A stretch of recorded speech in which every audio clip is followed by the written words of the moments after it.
Hello and salutations, it's me, Salty. Welcome back to 2 Cents Toys, and today we're going over the Neca TMNT 2 Secretly Used Tokka and Rahzar 2-pack.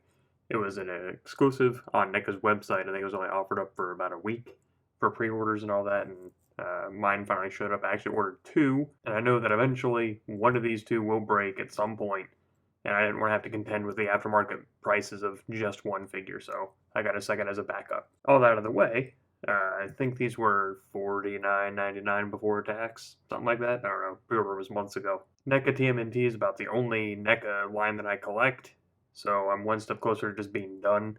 Waited on Raph and Casey 2-pack and Super Shredder to get here, and I think I should be done after that, I think. Looking at it though, we get this big old window with TMNT's 2 Secret to Use, picture off the VHS Tokka and Rahzar names, Tokka and Rahzar themselves, a whole mess of accessories it looks like, so we're going to be here for a while. Just strap on in. Top of the box has the movie name again, two pictures of the figure on this side. Bottom of the box is mostly blank, except for a barcode and who made it over here, which I do like to see the credit on who actually made all this stuff. I think that's actually kind of cool. One side of the box has a picture of Rahzar with TMNT 2 Secret of the Use, and the other side of the box has Tokka with TMNT Secret of the Use again. With the back of the box, pictures of the figures again, and figures.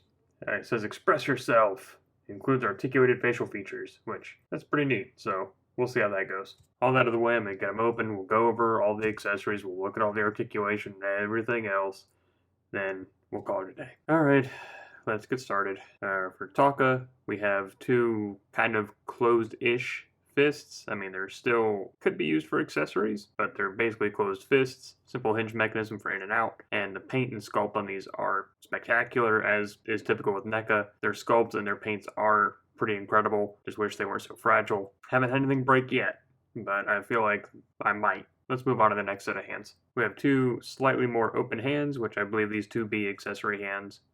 Especially given the curvature of the fingers. Again, incredible sculpt and paint on these. Simple hinge mechanism for in and out on both. Then we have two Rahzar hands, which look kind of like Rancor hands, but I'm assuming these are the closed fists, just because they're a little too closed to hold accessories, though I imagine you could probably wedge something in there if you wanted to. Got some sculpted fur on the back. Simple hinge mechanism for in and out. And the two more likely culprits for holding accessories. Simple hinge mechanism again, great sculpt and paint as per usual. We got some donuts, they even painted the bottom of these. They look pretty good. Good in the edible sense and good in the sculpt and paint department. Here's a smash donut with the antidote to turn them back to normal, if memory serves. I haven't seen Secret of the Use in a long time, but I think that's what that's for.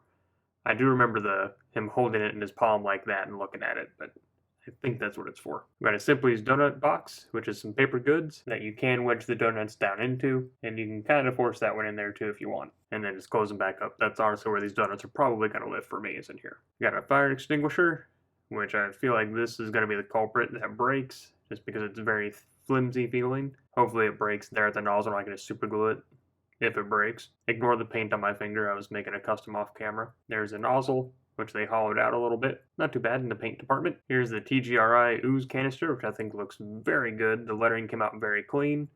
I like the green, I like the silvers, so not too much to complain about there. A little bit of a fingerprint there, I don't know if you can see that, but that's alright. Gives it character, I guess.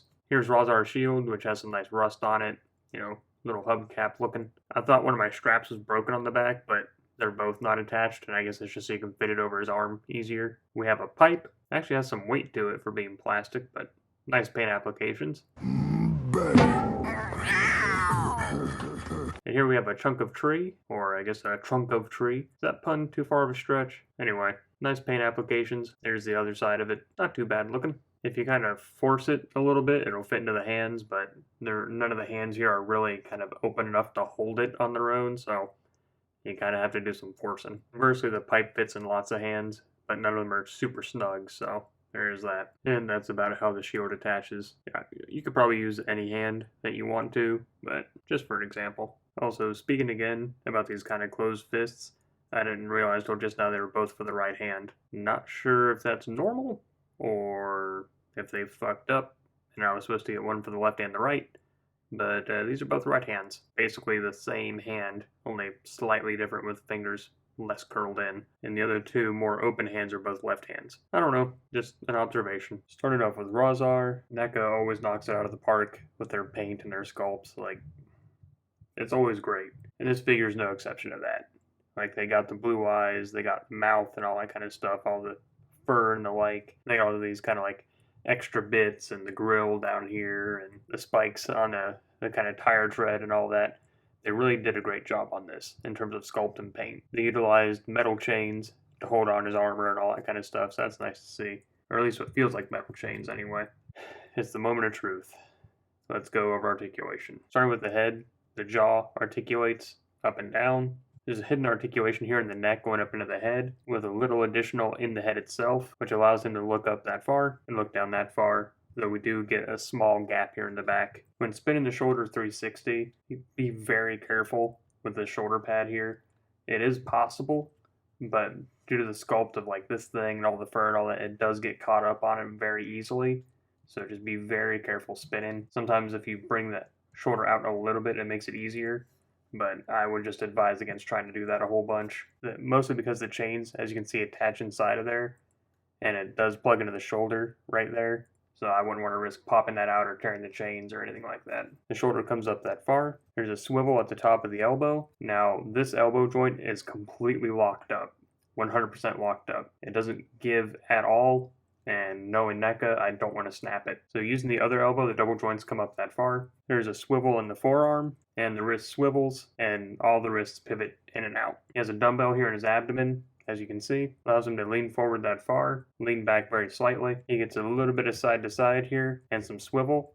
But again, these chains go around the back and the front, so just be careful with all that. He can kick forward that far, kick back about that far, kick out about that far. We have a thigh swivel hidden up under here. Single joint in the knee comes up to a 90. Knee swivel, ankle goes back, forward very slightly, and ankle rocker. That brings us to Tokka, who, as you might imagine, has a very sharp shell, just so you can get kind of a look at it.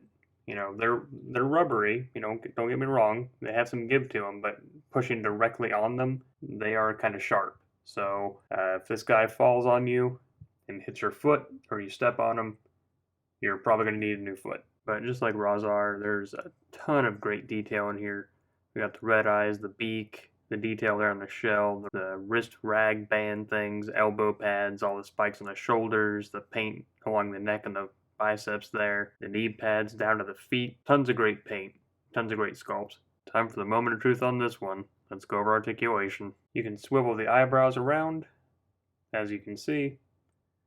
So not a whole lot of movement in them, but you can kind of, you know, raise one a little bit. Mine tend to move right back where they were, though. It's kind of a rubbery peg instead of a hard peg, so you can see it kind of coasting back down there. Front of the beak has a slight amount of pivot to it. The mouth opens up way too far, but it does open up. There's some movement here at the bottom of the neck. You can raise and lower just a little bit. You can go side to side just a little bit and rotate a little bit. With the neck and the head combined, he can look up that far. He can look down that far. The side to side he experiences is sort of like side to side, kind of like a tilt. I don't know what you would call this, but there you go. Range of movement. I guess this is his tilt. I don't know. I'm just showing you where it moves. The shoulder only comes up that far because the spikes crash into the rest of the body. When it comes to spinning 360, it might not surprise you that he crashes into his shell back here, so it's kind of a fan out 360. We have swivel at the top of the elbow there. Double joint in the elbow comes up that far. We have a swivel in the forearm, swivel in the wrist with hinge in and out. He has a dumbbell hidden under here, and mine's very loose, so he's already leaning forward. And if he would stay, that's how far he leans back. You get a little side to side right there. Teensy amount of swivel. Kicks forward that far, kicks back that far, kicks out. Thigh swivel. Double joint in the knee comes up that far. Top of the knee swivel. Bottom of the knee swivel. Ankle goes back. Forward very slightly. And an ankle rocker. And there is your quick height comparison. So you got Tokka and Rahzar next to the best Ninja Turtle Leonardo, who is everyone's favorite, let's be honest here. There you go. You can see they're a little bit taller than him. And that's really all I got for you today. Pulled the insert out of the box for this little backdrop here. That's the thing about these backdrops. They always look cooler inside the box. I don't know why I insist on pulling them out, but I don't know. I am happy with the set. You know, I like Tokka and Rahzar. They were my favorite part of the second movie when I was a kid. I'm still really hesitant to move that elbow joint on Rahzar, which I probably won't end up doing. Articulation's a little wonky in certain places, but really good in other places. You know, it's always hit and miss with this kind of stuff. Sculpt is really great. Paint's really great, as always. I don't know. It still makes me nervous to move Neca around, which I know, heat him up, yada, yada, yada. I already know. But you let me know what you think down below, if you're going to get this set or not. Did you like Secret of the Use? All that kind of stuff. But if you like what you saw today, then all that I ask is that you click like on the video, subscribe to the channel. It's a great way to help me out, and I always appreciate it. And I do thank you for stopping by today. So, until next time, I'm Salty, signing off.